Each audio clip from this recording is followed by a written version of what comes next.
Hey guys, this is Jay from Bloodbath & Beyond, and this is the Riff of the Week.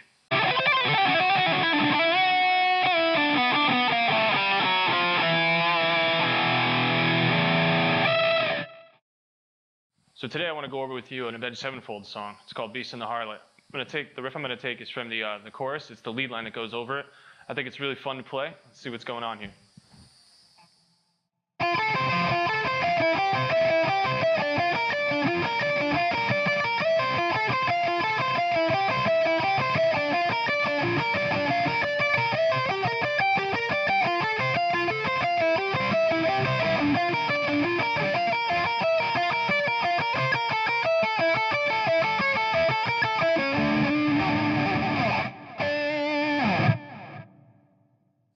'So at first you might think this riff is pretty impressive. It's relatively simple actually, and like most of the other ones I do, this kind of kicks the door open for some more advanced techniques. It's 4 arpeggios. Let's break them down here.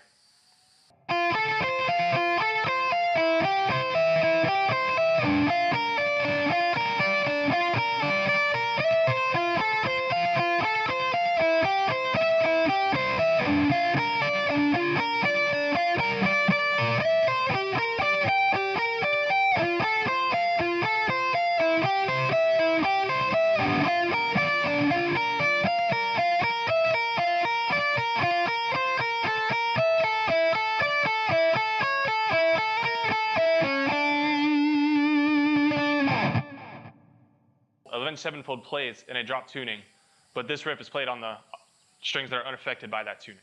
We're playing on the first 4 strings of a 6 string, or the first 4 of a 7 string, it doesn't matter.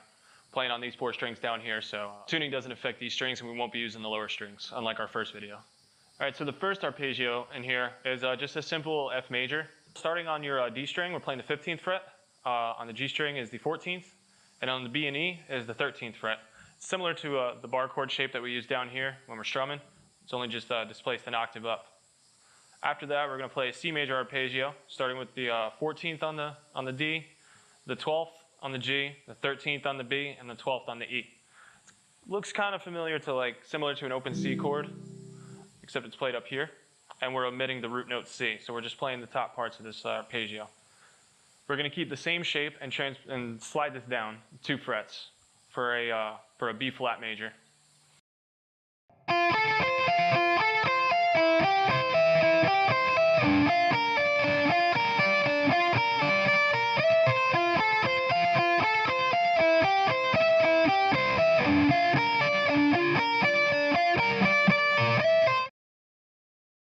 The last arpeggio in this riff would be a G minor, using the 15th fret on the D string, the 17th fret on the D string, then the 15th fret on the G, the 15th on the B, and the 15th on the E. It's real easy. Now the other thing I want to point out when playing this arpeggio, there's like a rolling technique that I use with my finger that I think is worth noting. It's good to practice early on for those of you beginners or intermediates, and if you're advanced, go back and figure this out because it'll really help with some faster sweeping as well.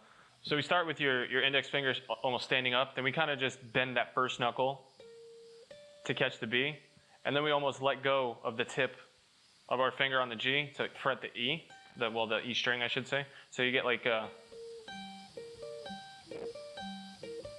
like a 3-part motion there, but you get used to that, and it'll help a lot more of your lead playing in the future too.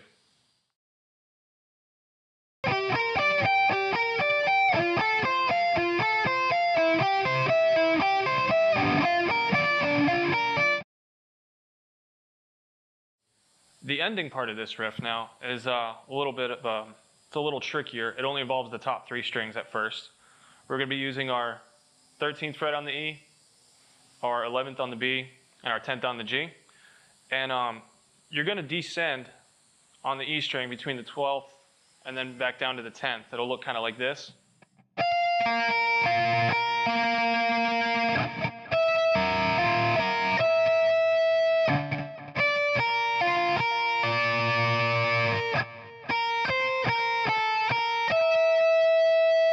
Then we're going to take that same ideal and we're going to slide it down 1 fret. The only change here is we're going to use the 10th fret above the 10, whereas over here we had our 13, 11, and 10, and then our 12. Over here, it's going to be our 12th, our 10th, and our 9th, and then our 10th, and our 9th, followed by this. It's going to create like an A major, which is going to help resolve back to the root chord D in this case. Let's see how this looks.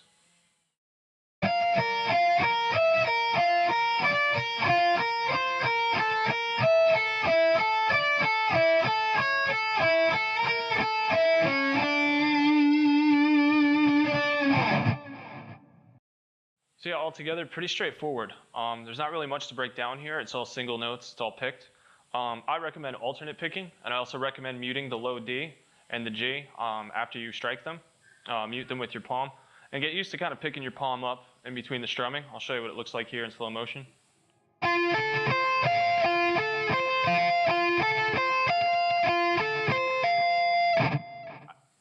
Some people, you can even actually sweep this. You know, you could use this as a practice technique for beginner sweepers, you know, because it's really slow.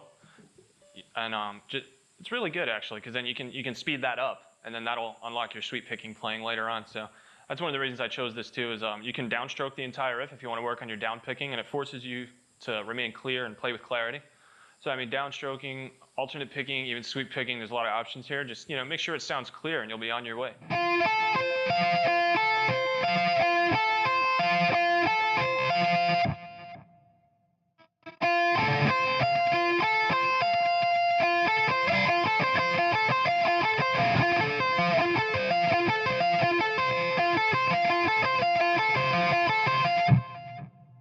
I'm Jay from Bloodbath & Beyond, and this has been the Riff of the Week.